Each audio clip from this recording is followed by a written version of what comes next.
हमारी लाडली बहनाएं बैठी है। आप बताओ बहनों, रक्षाबंधन तो एक बार आता है साल में और भैया दूज भी एक बार आती है, लेकिन हर महीने रक्षाबंधन के नेक आपका भाई पहुंचाता कि नहीं पहुंचाता है? 1,500 रुपया महीना बहनों के खाते में। जब 1,500 रुपया महीना के तो बहन भी हाथ जोड़ के प्रणाम कर रही है, ताली वाली बजा के भी आनंद ले सकते हैं अपने आप के लिए।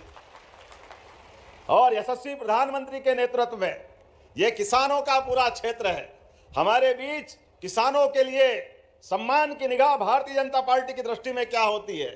हम तो अपने उस गौरवशाली अतीत से जुड़ते हैं जहां कृष्ण कन्हैया का आनंद अलग प्रकार से और भगवान बलराम का हलवाला उनका दृश्य देख करके दोनों हाथ जोड़ के प्रणाम करने की इच्छा होती है। इसलिए एक बार मेरे साथ सभी किसान भाइयों के लिए बोले भगवान बलराम की, कृष्ण कन्हैया लाल की। और जब किसानों की बात करते हैं, भगवान बलराम की बात करते हैं, तो किसानों के लिए हमारी पार्टी के मन में सम्मान क्या है इसका उल्लेख करना चाहते हैं। आप अंदाज लगाओ, सीमा पे जवान और खेत में किसान दोनों बराबर की भूमिका अदा करते हैं। दोनों अपने जीवन में सबके लिए काम करते, सारे समाज के लिए मेहनत करते। सीमा पे छाती अड़ा करके दुश्मन से मुकाबला करने में जवान अपनी भूमिका अदा करते हैं। और इस सृष्टि पर जब से धरती की उत्पत्ति हुई, हर भूखे को अन्न देकर किसान अपनी प्राण की बाजी लगा करके खेती करता है। और किसान की खेती से सम्मान की अपेक्षा होती, लेकिन कांग्रेस ने कभी सम्मान नहीं किया, कभी फूटी कोड़ी नहीं दी। मुझे प्रसन्नता है यशस्वी प्रधानमंत्री का जोरदार अभिनंदन श्रीमान नरेंद्र मोदी जी का करें, जिनके नेतृत्व में हमारी सरकार भी काम कर रही।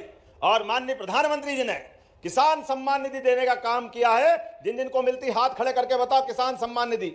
जिन जिन किसान भाई बहनों को कहीं मांगने जाने की जरूरत नहीं, किसी ऑफिस में चक्कर लगाने की जरूरत नहीं, बिना किए बैंक अकाउंट में आती है। यह है नरेंद्र मोदी जी की सरकार। जोरदार अभिनंदन करें मोदी जी के लिए। और बहनों के लिए भी और भाइयों के लिए भी हमारी सरकार भी बराबरी से, आपके उधर के पैसे आए, पीछे पीछे मध्य प्रदेश सरकार के पैसे भी आते हैं। जोरदार अभिनंदन करें अपनी भावना के लिए। और केवल किसान भाई बहनों के लिए नहीं, संबल योजना के माध्यम से गरीब आदमी के जीवन में कोई भी कारण से कोई घटना घट जाए और जिसका संबल में पंजीयन है, दुर्घटना घटेगी 4 लाख उसको भी मिलेंगे। हाथ कट गया, कोई अंग भंग हो गया, उसके भी पैसे मिलेंगे। हमारी संवेदना है, ये पैसे का सवाल नहीं है। सरकार का मतलब हर परिस्थिति में अपने भाई बहनों के साथ खड़े रहने का संकल्प यह होना चाहिए। और इसलिए जब यहां विकास कार्यों के लिए आए, और विकास कार्यों के लिए कितना अच्छा लगता है वो अपना सिंधु नदी का पुल, कौन सा मंदिर है सामने, अपने आप भगवान की पूजा हो जाती है। वनखंडेश्वर महादेव, बोले वनखंडेश्वर महादेव की। कितना अच्छा लगता है वो पुल पे से खड़े होकर के। उद्घाटन का मौका मिला तो हमने कहा बाय बाय करके उद्घाटन नहीं करेंगे, पैदल पैदल चल करके आधे पुल तक गए और वो दृश्य निहारा। सच में इतना अच्छा लगता है। नीचे मां सिंधु नदी बह रही है, ऊपर आसमान से बात करता हुआ वनखंडेश्वर महादेव का मंदिर। ऐसा लगता है अभी अभी स्वर्ग से अवतरित होकर के सेवड़ा की धरती पे आया है, वो आनंद आ जाता देखकर। और आसमान से आंख मिला करके भगवान चतुर्भुजनाथ का, द्वारकाधीश का मंदिर भी उसी किनारे बन करके हम सबको जीवन में आगे बढ़ने के लिए लगातार प्रेरणा देता है। मैं जब आपसे बात कर रहा हूं तो किसान परिवार में मौका मिले तो हमारी पार्टी ही पहली बार मुख्यमंत्री जैसा पद किसानों को देती है। जोरदार अभिनंदन करें, यह हमारी भाजपा की विशेषता है। गरीब चाय वाले को देश का प्रधानमंत्री और गाय वाले को मुख्यमंत्री बनाती है। यह है हमारी पार्टी और हमारी पार्टी का काम करने का तरीका।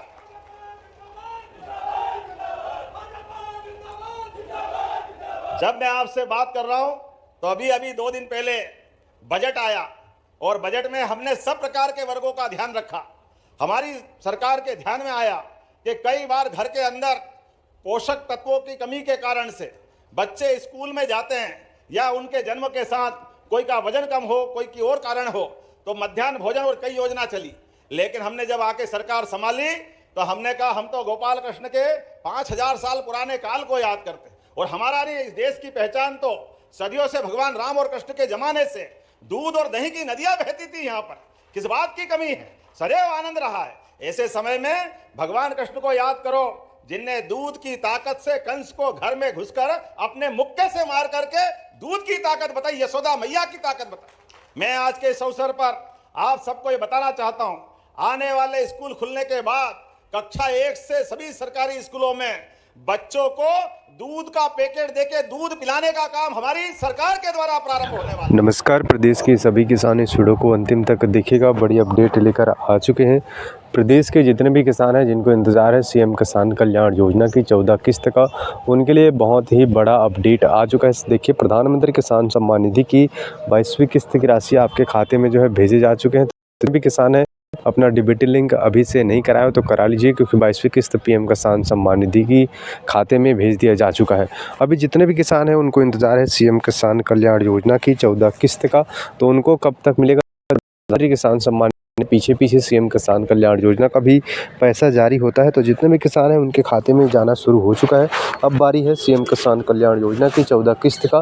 तो जितने भी किसान देख रहे हैं उनको बताया जा रहा है कि 25 मार्च तक जो है सीएम किसान कल्याण योजना के 83 लाख किसानों के खाते में राशि अंतरित होंगे। तो जितने भी किसान हैं अभी से अपना डीबीटी लिंक KYC करा लीजिएगा। बाकी जब भी कोई भी इससे जुड़ी अपडेट आता है तो आपको लगातार इस चैनल के माध्यम से आपको जानकारी जो है आपको देते रहेंगे। इसलिए आप हमारे चैनल के साथ अपडेट के लिए जुड़ जाइए, सब्सक्राइब कर लीजिए, ताकि आपको लगातार सही और सटीक जानकारी आपको हम दे सके। साथियों, ऐतिहासिक दिन इस मायने में है कि प्रदेश के 49 लाख से ज्यादा किसानों को, 49,85,000 किसानों को 7,618 करोड़ रुपए की राशि आज सिंगल क्लिक से आपके खातों में भेजी गई है। मुझे बताते हुए प्रसन्नता है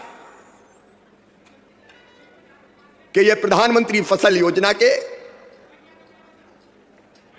रूप में किसी भी देश के किसी भी प्रदेश में दी गई सबसे बड़ी बीमा की राशि है। आज तक इतनी बड़ी राशि कभी नहीं दी गई।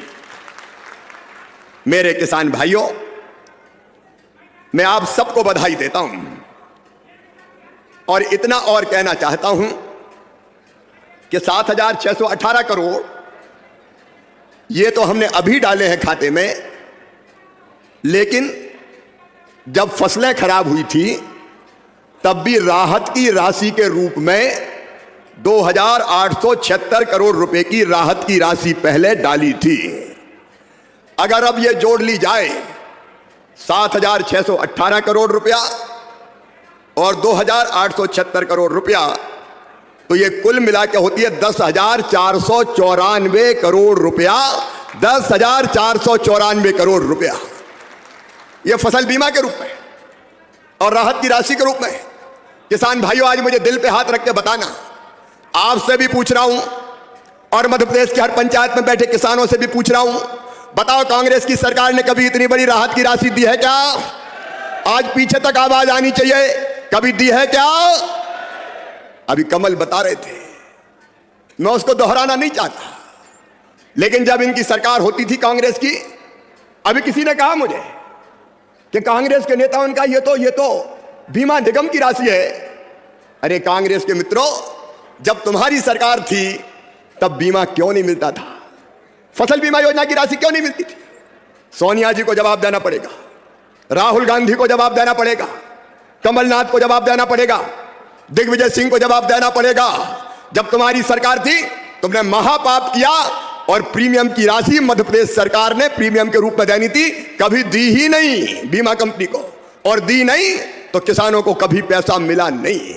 तुम पैसे जमा नहीं करते थे प्रीमियम के।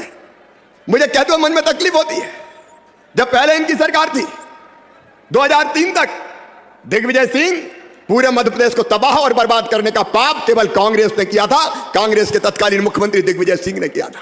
सड़कें नहीं, बिजली नहीं, सिंचाई का पानी नहीं, फसल बीमा की योजना नहीं। दिग्विजय के पूरे राज्य में 8 करोड़ रुपया 10 साल में केवल फसल बीमा योजना के मिले थे, केवल 8 करोड़ रुपया पूरे कार्यकाल में 10 साल में।